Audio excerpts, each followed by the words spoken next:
дар рӯзи аввали рақобатҳои даври чоруми чемпионати Тоҷикистон миёни дастаҳои Лигаи Олӣ ду бозӣ баргузор гардид.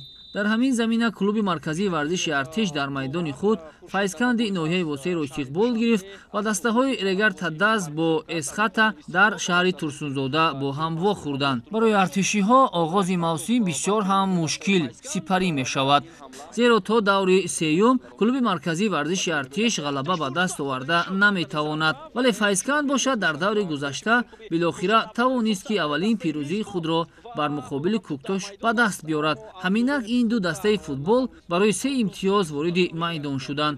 рақобат баробар ва одатан дар маркази майдон тӯбдорӣ идома мекард, аммо дар дақиқаи 39-уми майдондорӣ Хуршед Абдуллоев бозингари дастаи клуби марказии варзиши артиш аз канори майдон як ҳуҷумро созмон додан хост, вале дар ҳоле ки вориди майдончаи ҷаримавии дастаи Файзканд гашт, футболбози меҳмон Ҳувайдои Гулмурод қоидаи бозиро дағалона вайрон кард ва довар пеналти таъин намуд.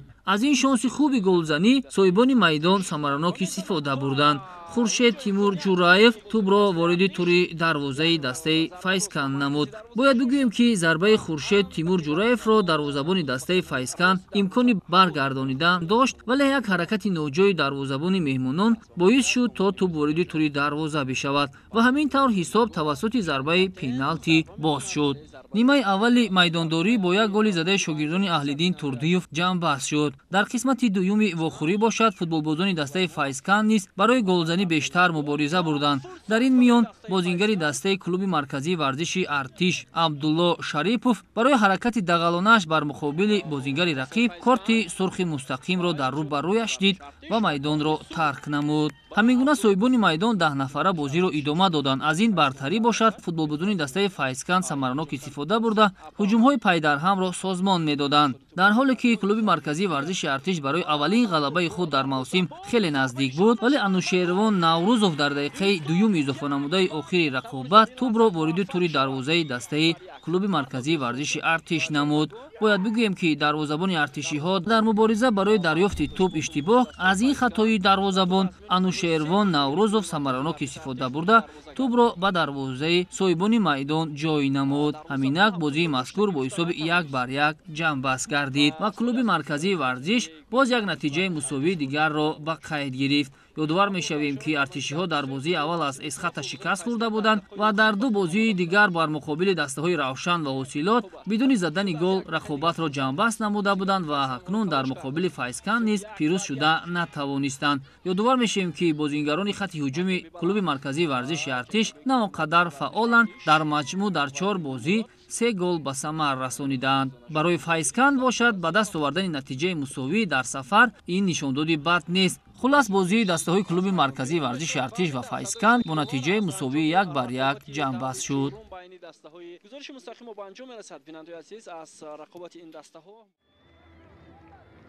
дастаи Регар Тадази шаҳри Турсунзода дар бозии даври чоруми чемпионати Тоҷикистон миёни дастаҳои Лигаи Олӣ аввалин бохтро ба қайд гирифт. дар ин давр Регар Тадаст дар майдони худ тими футболи Эсхатаи шаҳри Хуҷандро истиқбол гирифт ва бозӣ бо ҳисоби 1-0 ба суди меҳмонон ҷамъбаст шуд.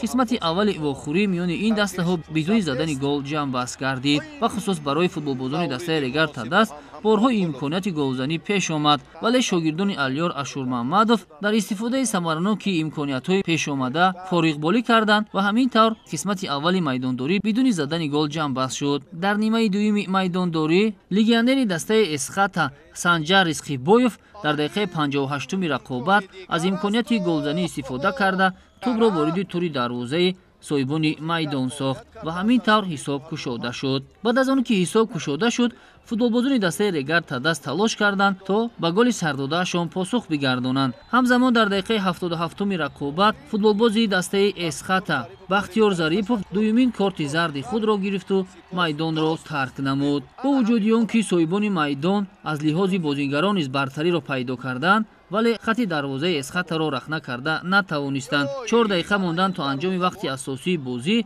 довари марказ барои қоидаситезӣ ҷониби дарвозаи Эсхата пеналти таъин намуд. ин имкони хуби баробар кардани ҳисоб барои футболбозони дастаи Регар Тадаст буд. Фирӯз Бобоев ба назди тӯп омад ва зарбаи ӯ ба паллочӯби дарвоза бархӯрду ҳисоб тағйир наёфт. Ҳамин гуна Фирӯз Бобоев аз ин шонси хуби голзанӣ самаранок истифода бурда натавонист ва Регар Тадас дар назди мухлисони худ ба шикаст мувоҷеҳ гардид. ҳамин тавр Эсхата баъд аз нокомӣ дар даври гузашта аз дастаи Хуҷанд аз пирӯзии навбатии худ истиқбол карда дар ҷадвали умумии мусобиқа соҳиби 9 имтиёз гардид.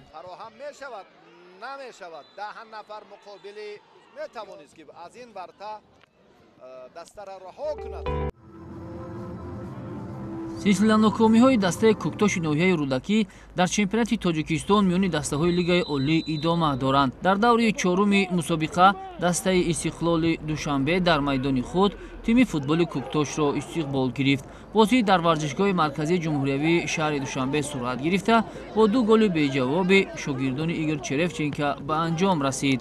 бояд бигӯем ки дар даври гузашта дастаи Истиқлол бо Регар Тадас дар сафар ба натиҷаи мусовӣ даст ёфта буд. Куктош бошад аз тими футболи Файскан бо ҳисоби 2-1 шикаст хӯрда буд. Амакнун ин ду даста дар мавсими ҷорӣ чорумии бозии худро анҷом доданд ки Истиқлол бидуни мушкилӣ ба пирӯзӣ даст ёфт. Дар дақиқаи 23-уми рақобат ҳуҷуми соҳибони майдонро капитани Истиқлол Алишер Ҷалилов ба гол табдил дод. Алишер Ҷалилов кунҷи поёнии дарвозаи дастаи Куктошро нишон гирифт ва иштибоҳ накард. Ҳамин тавр ҳисоб кушода шуд. Дар идомаи вохӯрӣ ҳарчанд соҳибони майдон зиёд талош карданд то натиҷаро тағйир бидиҳанд, аммо меҳмонон низ дар дифоъ бисёр ҳам хуб ҳунарнамоӣ карданд ва ҳамин буд ки то поёни бозӣ дигар ҳисоб тағйир наёфт. Вале 1 дақиқа мондан то анҷоми вақти асосии бозӣ Манучер Ҷалилов низ аз имконияти мусоиди голзанӣ истифода карда тӯбро вориди тури дарвозаи меҳмонон сохт ва ҳамин тавр натиҷаи 2-0 дар ин вохӯрӣ ба қайд гирифта шуд.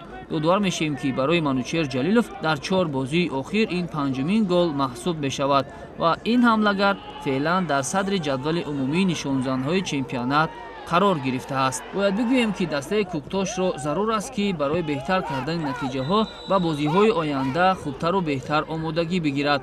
ёдовар мешавем ки дар даври панҷум Куктош дар майдони худ клуби марказии варзиши Артишро истиқбол мегирад. дастаи Истиқлол бошад дар сафар меҳмони тими Эсхата хоҳад шуд ки ин бозии марказии даври панҷум низ маҳсуб мешавад, зеро дар ин мавсим Эсхат ҳам натиҷаҳои назаррас дорад ва феълан бо касби 9 имтиёз баъд аз Истиқлол дар зинаи дуюми ҷадвал мавқеъ гирифтааст.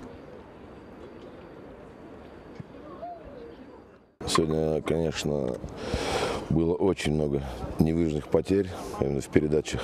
Мы могли наиграть из таких передач себе пару голов.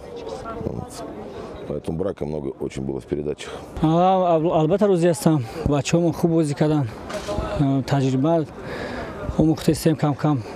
Дастамон нав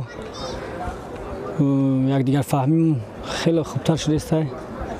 аз бозӣ то бозӣ мо таҷрибамонро ба қувват карда истодаистем. аз бачаҳо аз бозии шумо хеле розӣ ҳастам. моментҳо доштем заданда истифода бурда натавонистем.